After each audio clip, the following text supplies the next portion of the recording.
Yo, what's up guys? It's Prblm Chld here. In this video, we're going to be going through some of the production techniques I used on my official remix of San Holo's track, Worthy. My remix was featured on his album One remix pack, which is out now on Spotify, Apple Music, SoundCloud, YouTube, all that good stuff. If you haven't heard it, I'd suggest you go have a listen to it first. If you have heard it and you want to know a little bit about how I made that track and how that track came to be, then you're in the right place. Let's do it. Okay, cool, let's dive into this track. I don't suspect this is gonna take very long and I'm gonna try to go through it all pretty quickly. It's actually a really simple track, very kind of minimal, and it's like a lo-fi organic feel. There's not a huge amount of like electronic influence in it, which is like a stylistic choice I made after listening to the song a bunch of times, and that's kind of the vibe I wanted to hit. And because of that, I feel like to do that style well, it's more about like keeping it minimal and letting a few things kind of run the show. There's not a huge amount to go through, but we'll go through the main bits anyway, for those who want to know. So the song starts with a drum beat. It's like a break beat kind of, sounds like this.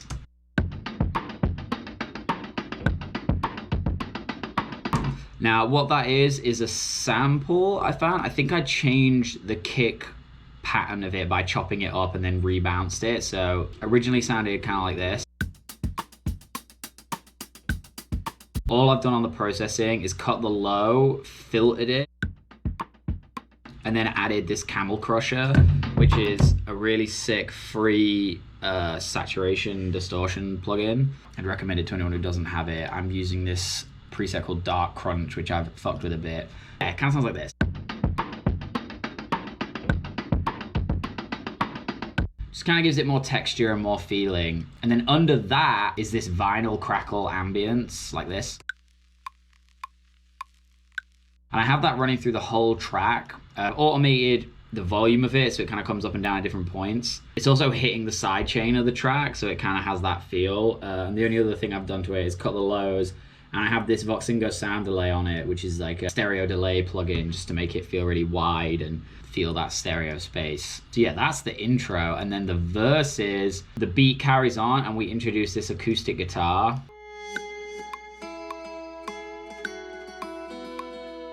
Super clean, just a little kind of melodic lead line that I was hearing.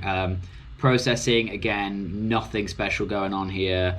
Cutting the lows, Valhalla, vintage reverb, OTT, just kind of like brightening it up, adding some character, delay. And then the only other thing I've done is this isotope vinyl, which I'd recommend getting if you don't have, especially if you like doing lo-fi stuff.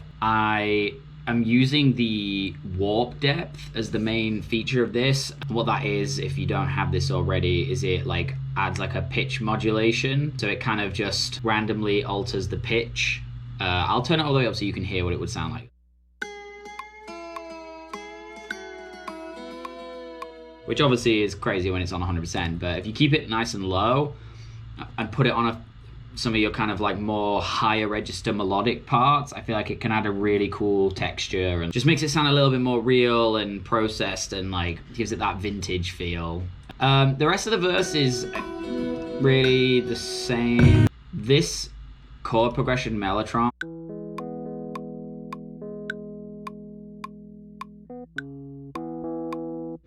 I found this really cool kind of vintage sounding guitar sample that I really liked, and I liked some of the chords it was playing, so I printed the audio into kind of the chords, and I knew that I wanted to kind of build my progression around that set of chords. That kind of progression I wrote there, I think is the real basis of the song. I was literally just soloing the vocals and that for ages, just trying to like get those chords to sit nice. And I remember you said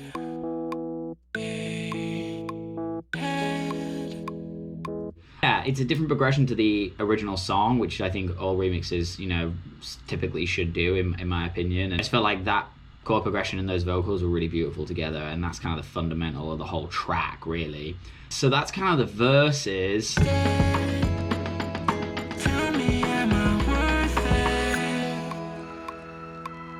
we go into the hook. Oh, sorry, the only other thing that I did in the verses is I've made my own like delay throw on the vocal.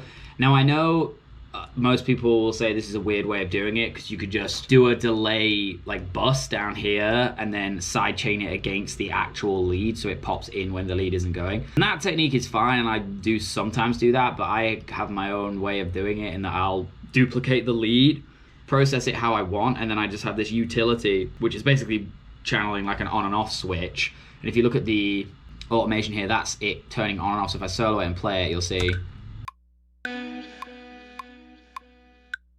So that's me controlling when my delay comes in and out. And that way I can like, I'm not always doing it exactly on the beat. I'm kind of fine tuning, because sometimes a vocal isn't perfectly on beat on purpose. You know, it might be like slightly off because it's a more, you know, human characteristic. And that way, if your delay is based on beat, sometimes the delay comes in and it doesn't feel like it's on the right beat, even though it is.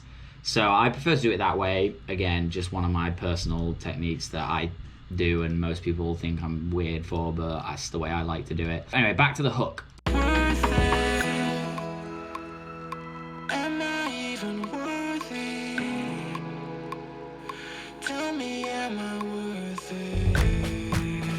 So here is where we bring the piano in, using this contact piano called the Gentleman, and I've like kind of super overcompressed it, OTT'd it, cut the low, made it really bright, just for a like style choice. It sounds like this.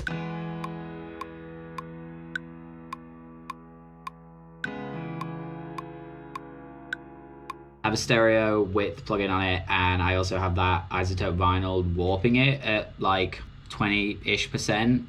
Again, you can probably hear that when I solo it. It's just has these little bends and this little vibe to it that makes it a little bit more real and kind of old school. And yeah, I mean, the main hook of this song is really, really beautiful, and I felt like these chords really highlighted it in a different way. It still had the same emotional impact as the original, but just in a different kind of vibe.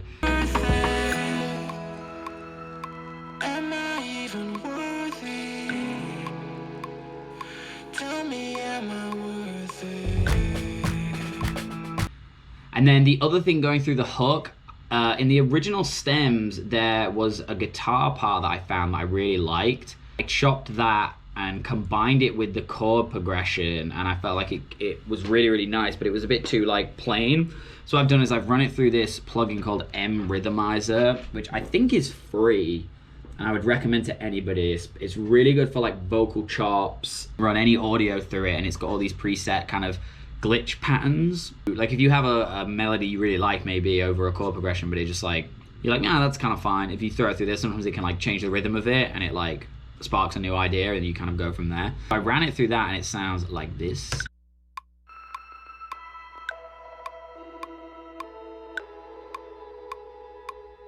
You can hear all those little glitches. With the pianos, it sounds like this.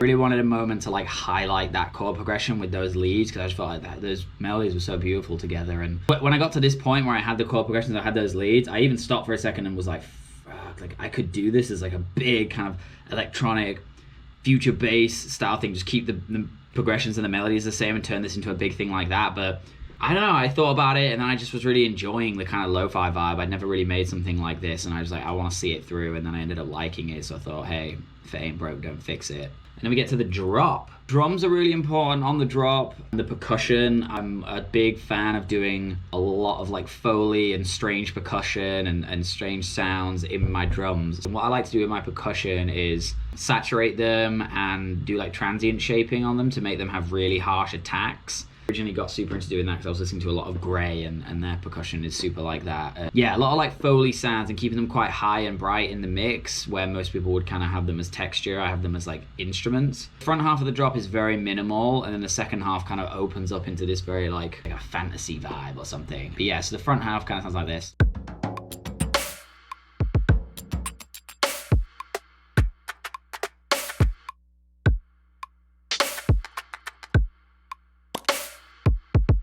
Anyway, and then the second half sounds kind of like this.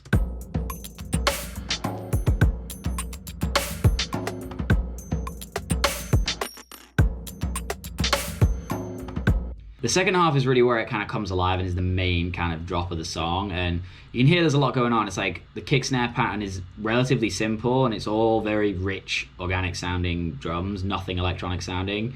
And then the Foley is really kind of where it comes alive. I think this bell does a lot going through it.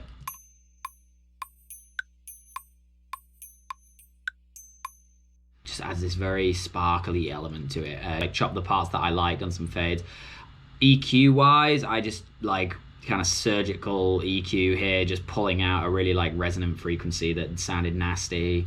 And that tom going through that does the false start is also really important. They're like,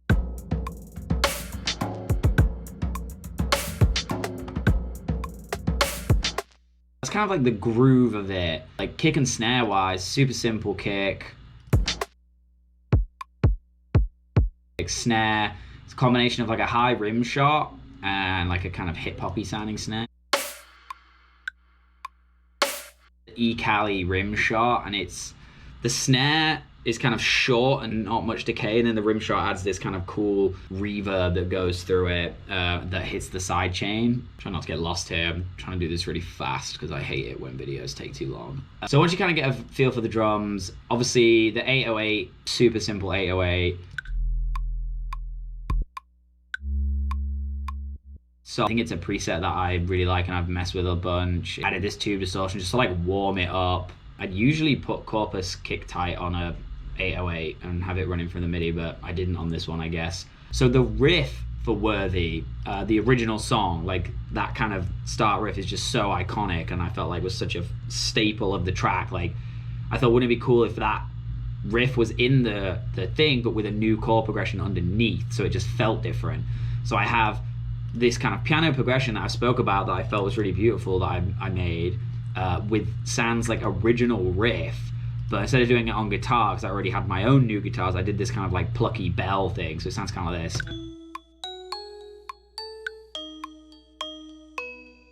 If you know the song, you know that riff 100%.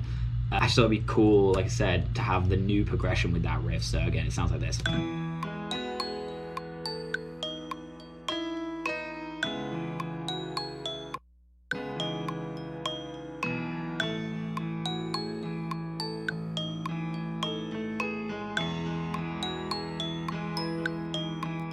Which I kind of liked, and it doesn't come until the second half, and it's a bit more like subtle underneath, so I don't think, if you weren't listening for it, you probably wouldn't have even noticed it, but I just thought it was like a cool like shout out to the original, you know, and how sick that original song is. So the guitars in the drop, this is what I was talking about before, that kind of guitar progression that the sample I had that I really liked the progression on. It sounds kind of like this.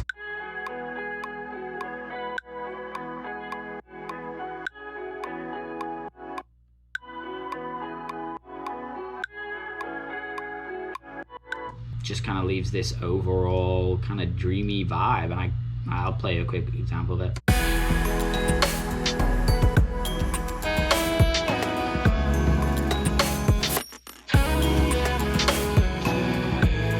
Oh yeah, the other big thing is the vocals, which I can't take credit for because it's San's original stem there.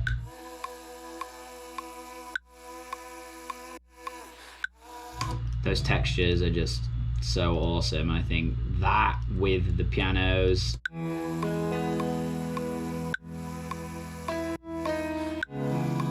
super beautiful. Yeah, I kind of built it up part by part, and then I got to this point and I was like, damn, it feels kind of full. And the drums have a lot of like crazy percussion going on, so it was like I don't want to go too overboard on it. And the last drop,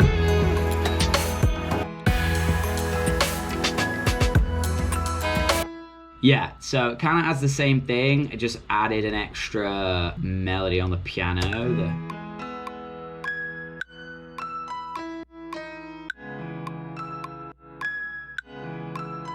That was the pluck before, now is on the main piano, and it kind of fills it out a bit more. So that's kind of a nice little callback. Oh yeah, this guitar riff.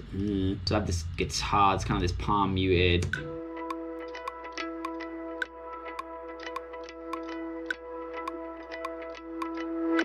Very simple. I've done a few prints here and like reverses and textures. That combined with the original and the piano, kind of.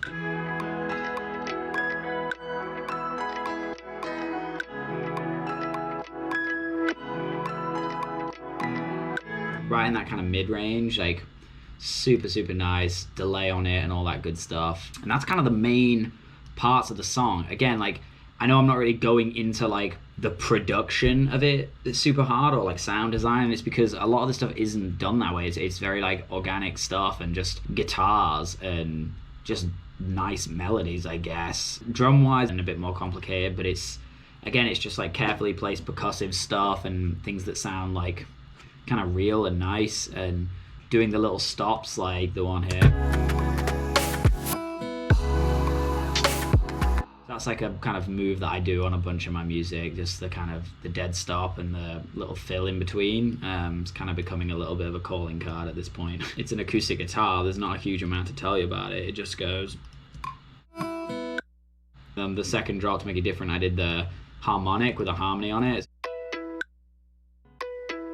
It's electric guitar, it's just one on its own going. The second one's just a harmony.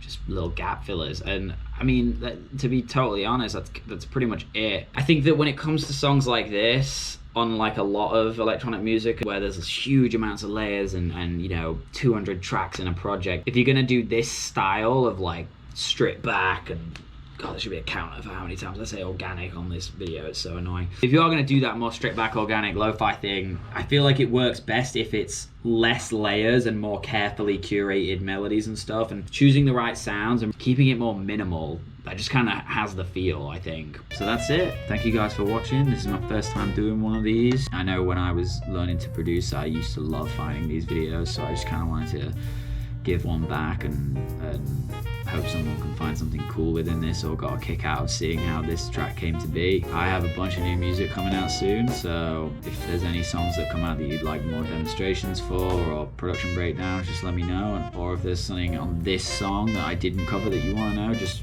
drop a comment and I'll get back to you on it. Thank you guys for watching.